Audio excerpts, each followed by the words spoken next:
So আসসালামু আলাইকুম guys, কেমন আছো সবাই? আশা করি সবাই ভালো আছো। তো তোমাদের জন্য একটা কথা বলতে চাই আজকে। ঠিক আছে, আমাদের যারা প্রবেশে কাজ করে, বাইরে কাজ করে, তাদের জন্য যে তোমরা খুব সহজে বলে দাও যে যারা বাইরে কাজ করে খুব সহজে ইনকাম করে, টাকা ইনকাম করে নিয়ে আসে অনেক টাকা। তো এটা তোমাদের ভুল ধারণা ভাই। বাইরে কাজ করা একদম সহজ না, খুব কঠিন। কেন বলছি সেটা তোমরা আজকে বুঝতে পারবে।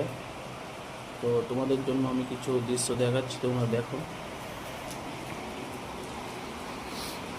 এই যে বৃষ্টি, আমি এখন আছি চেন্নাইয়ে, ঠিক আছে? তো এই যে বৃষ্টি হচ্ছে, তো তোমরা ভেবো না যে বৃষ্টিটা এই এখন হচ্ছে ছুটে যাবে আর হবে না। এই বৃষ্টিটা হচ্ছে 28 তারিখ থেকে, ঠিক আছে?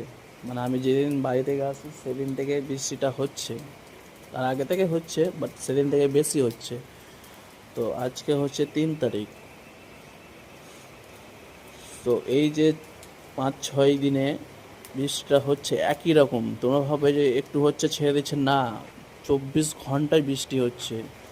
তো এই যে 5-6 দিন থেকে কাজটা হচ্ছে না মানুষের, তো মানুষ কিভাবে খাবে? আর বৃষ্টিতে তো মানুষ কাজ করতে পারবে না, ঠিক আছে? মানুষ তো আর বৃষ্টিতে কাজ করতে পারবে না। তো যিনারা ভাবো খুব সহজ বাইরে কাজ করা, সেটা একদম ভুল, ঠিক আছে? এভাবে কাউকে বলবো না, ঠিক আছে? যারা বাইরে কাজ করে তাদের কত কষ্ট তারাই বোঝে। তো এত সহজ না বাইরে কাজ করা, খুব কষ্ট কাজ, ঠিক আছে? এই যে বৃষ্টিতে এখন কাজ না করলে তো কোম্পানি পয়সা দেবে না, বা কোনো ঠিকাদারও পয়সা দেবে না।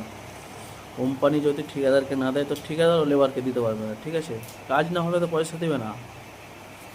কাজ করো, পয়সা নাও, ঠিক আছে? এটা এই সিস্টেম সব জায়গাতেই বলছি।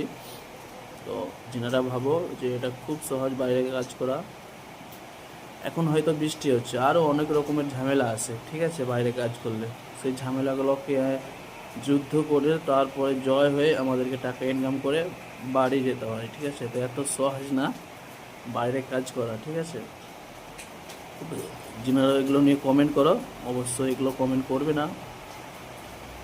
যারা বাইরে থাকছে তারাই বুঝতে পারবে কত কষ্টর এগুলো কাজ।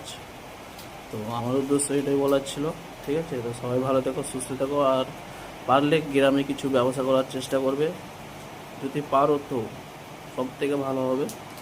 তো সবাই সুস্থ থাকো। এখান থেকে আমার ভিডিওটা শেষ করছি, এটাই বলার উদ্দেশ্য ছিল।